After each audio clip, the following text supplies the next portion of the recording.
G'day guys. After the last lot of tests we did out in the field, I had some good data to work with, and tried some more modifications on the GPX 4500 series. And what the idea was to try and get the 4500 as near as possible as sensitive as an SDC 2300 without losing any of the standard gold detection capability. And as you can see, I've got one sitting there at the moment on the bench. It's a bit chirpy, it's the middle of the day, and what I find is it's overcast outside, and for some reason when it's overcast, everyone with solar panels, should I say, solar cells, on their roofs, I think the inverter's sort of like half kicking in and half kicking out. I'm not sure what goes on, but it does, on these overcast days, it does cause a lot of chirpiness. And because I've got lights on and the bench lit up and power supplies on and all sorts, so there is a lot of 50 hertz here, and the detector's still handling it. But what I want to show you is this. I've got the detector here. I'll stick my finger in it so you know it is that detector. And I've got it connected up to Minelab coil.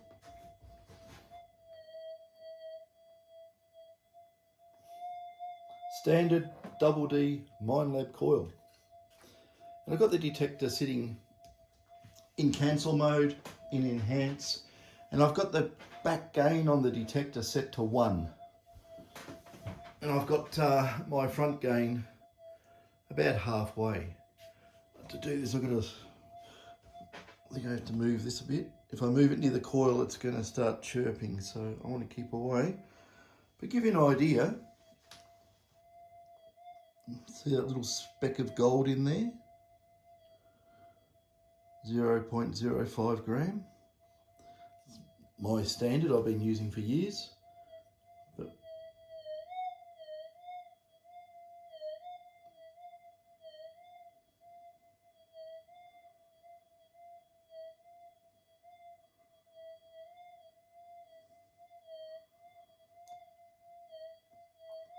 it'd work better if I got into the middle of the coil, but I've got a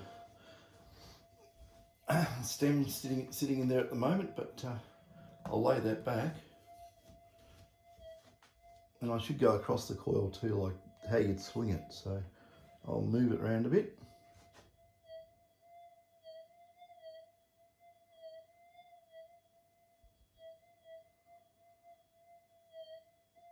So that's the threshold of detection, somewhere around about there.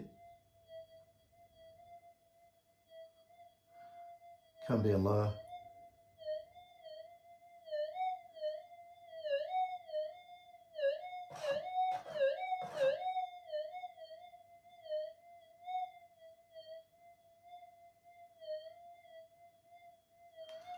So that's doing quite well, especially on this coil. It's fairly big compared to what's on those SDCs. You'd expect far less performance than what I'm getting on this big coil, and with a GPX as well.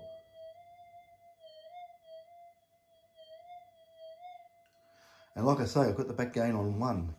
So if I can put this down, in this game it's a good idea to prove what you're doing. Okay, lock it there and down. I'm gonna see if I can. Okay. Don't know if you can see that, but I'll just light it up for you. Whoops, there you are. You can see RX gain.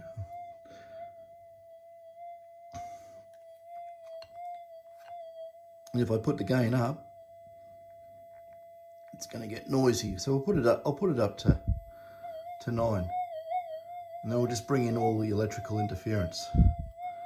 so forth. So we shouldn't do these in suburbia, but anyway, it's been rainy again.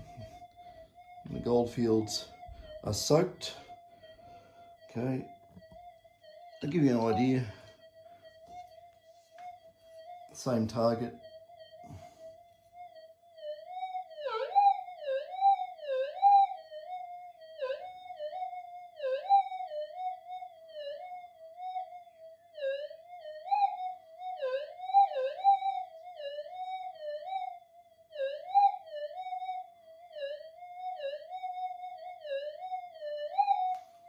As you can see, you know, the noise starts killing the response. I can't do much about that. If I do that, I'll turn the lights off. Yeah, I guess got to suffer with a little bit of local 50 hertz getting into the detector. Let's put the gain back down to 1. So the gain on 1. It's probably very, very similar detection depth. It's just not the big boost of audio. I'll just turn up the gain on this detector.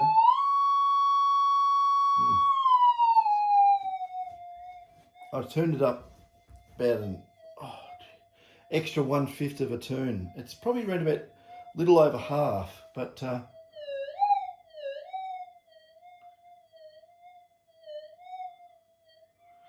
it's just proving that controllable front end adjustable gain is far more important than doing it far back in the detector circuit, where these factory additions, everything's done away from the front end of the detector. It's all done in the back end. So it's very important to get a good dose of gain up front and have it controllable. So if you're working very, very high mineralized ground and it's saturating the detector and you're getting a lot of false signals, you can crank it back and optimize it for the grounds you're working. That's what we have been doing since day dot, you know, going back a long time with detectors. But yeah, and if you want to see how it performs, I've got a 0.1 here. I think I've got that sitting there. Yeah, we go. It's upside down. Yeah, point. I'm working side onto the camera, so it's a little bit difficult. But if I get the 0.1,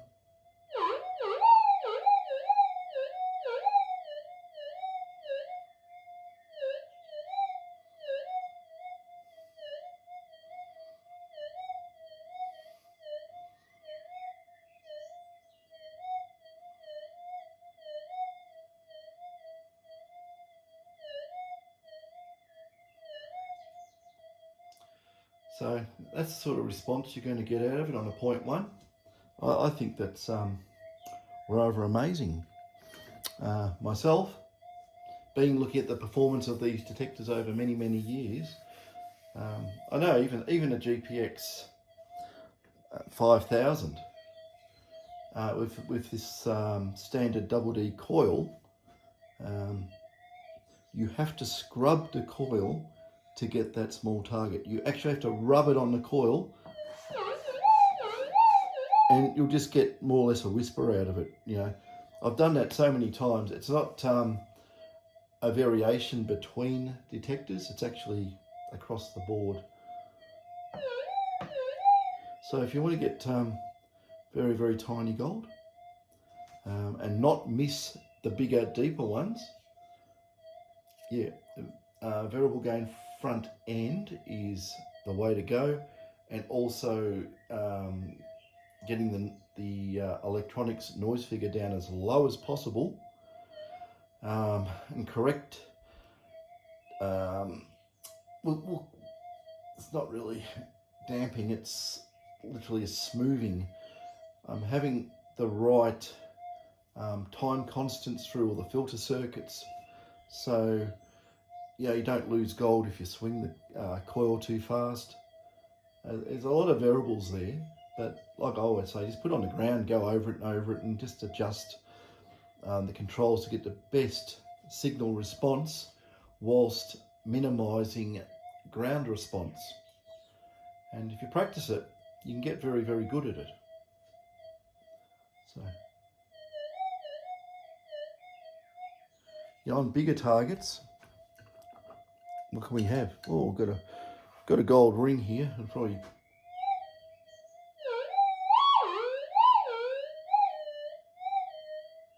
should go across the coil. Gives a better response anyway than bouncing it. I don't know if you can see that. Oh, it's up in the air, but anyway.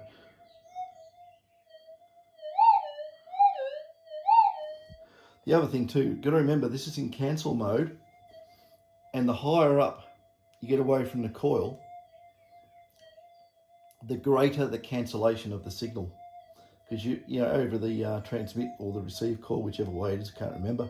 But the further up you get, you're going to start causing, equal currents in both, or equal currents, equal voltages, whatever you want to call it, and in in the coil windings, and it will cancel out in the detector in cancel mode. Like if I put that on normal mode, it'll be noisy as, normal, but in mono or double D, it'll be as noisy as hell. So I can't do it inside. It's just impossible. I have to do it out in the field. But you get something like I can't put this anywhere near it, but you get a can like this, right?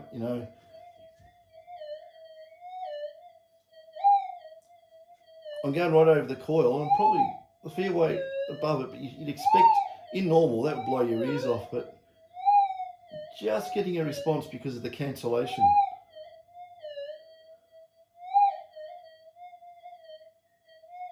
I'm probably up over a metre above the coil, I still get a response, but if I turn things, I'll just give you an idea. I'll just put this thing, I'll take it out of, I've got to watch what I'm doing here. Yeah, because the detector's upside down, of course. Okay, I'll put in mono just for the hell of it, right? It'll go nuts. But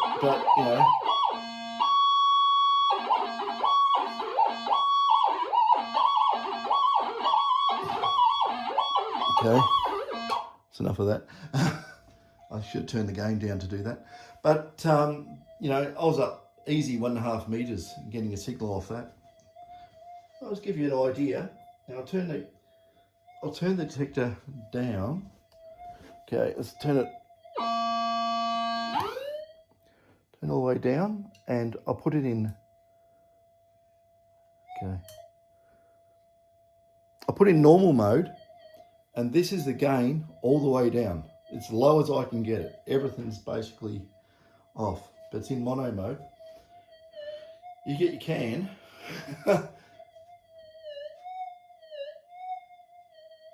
I don't know if you can even, even if I put it at the can, you've got no idea how far it is from the coil, but give you an idea, best I can do.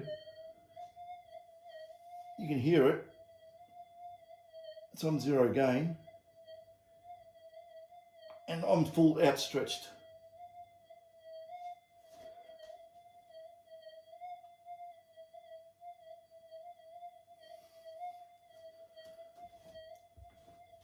So yeah.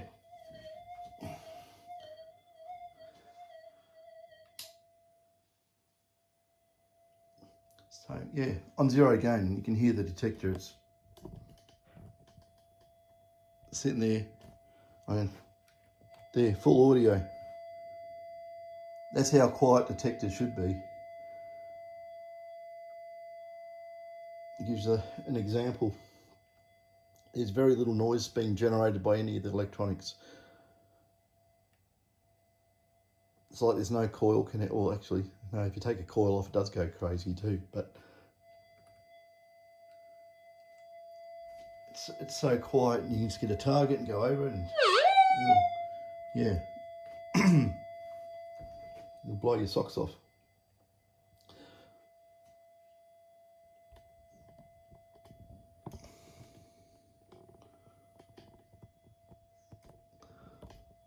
So that's where we're up to.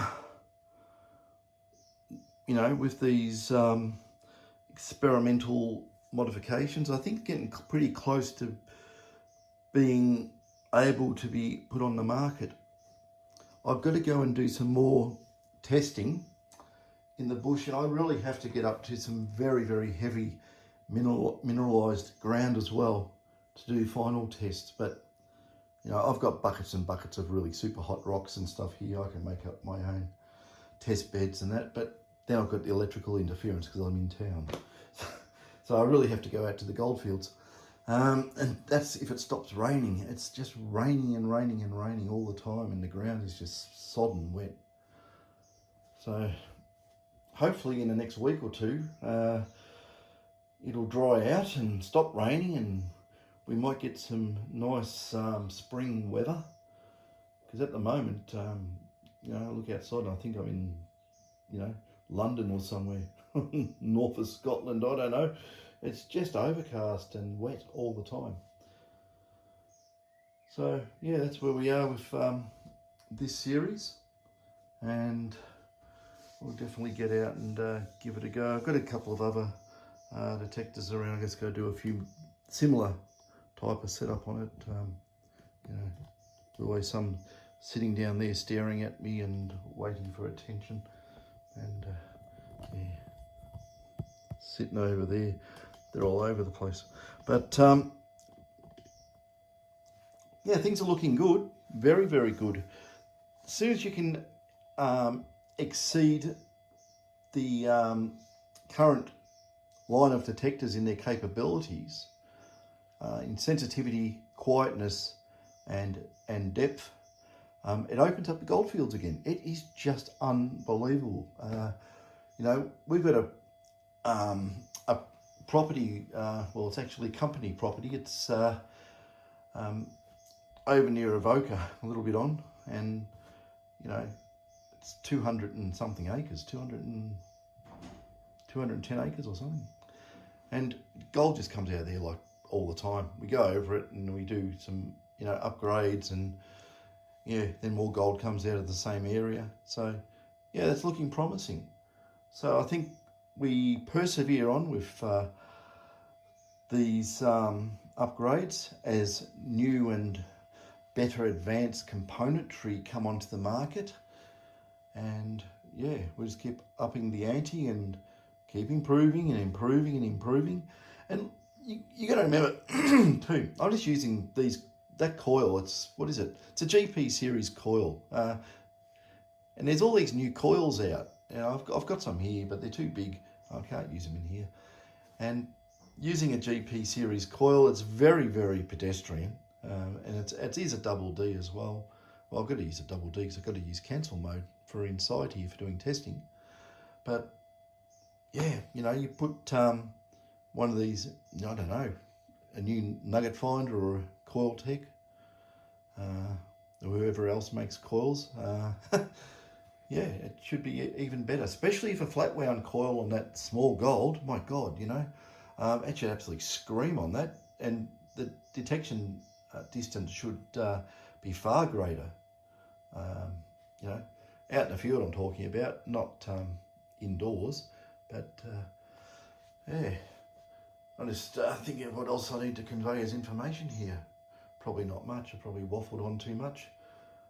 But yeah, these detectors, just using them as a base because of their functionality. You know, they do ground balance extremely well. You got, you know, plenty of functions on the detector, and just by upgrading bit by bit, you can, you know, you come up with an absolute doozy of a device. Yeah, very nice and quiet anyway, like that. That's how it should stay. Turn him off. Yeah, anyway, that's what we're up to. And I've waffled on for 19 minutes and 35 seconds. But yeah, look out for my next video, because the next one I do, I should be out in the field and giving it a good run. I'll take some standard untouched GPX detectors with me, and we'll do the comparisons. I had a SDC 2300, but I sold it. So I might have to wait for another one to come in the door to do some side-by-side comparisons. But you can look at the previous video I did. It had the SDC 2300 or two SDC 2300 detectors in that video, and you could basically get a comparison by looking at how well it detected that 0.05 grammer out in the field with no electrical noise. And then you can compare it to the GPXs, standard or done up, or or even playing with those Chinese knockoffs. But yeah, I don't know how long the Chinese knockoffs will be around for. I think might be some action taken on that soon, so I've heard. And yeah, that's where we are. So if they stop making the GPXs, you won't be able to get any of these upgrades done, because the 6000? The 6000 has a hermetically sealed front end module. Can't play with it, can't do anything. It is what it is. So can never be upgraded. Can't do anything with it. Maybe you get a software update or something. But as per a sealed unit on the detector, no, can't fiddle. So that's why these older detectors, this is in my opinion, but I have a fairly good opinion because I know, are going to become very, very scarce and very, very valuable once the capabilities of the old detectors, once upgraded, really hit mainstream. I think I'm going to be run off my feet. It's happened before when I first started doing it. We had literally hundreds and hundreds of detectors come through, and extremely busy. And now it's opened it all up again. I know for a fact that even the old modified detectors here would beat the pants off any detector out there at the test field we used out at Talbot. We could get big deep targets that no other detectors could get. Getting a dry throat. Yeah, anyway, enough waffle. I'll save a lot more information for the next one I do. It will be out in the field, so we'll see how we go. Anyway, catch us later, and say something corny like, "May the nuggets be with you." I don't know. Catch us.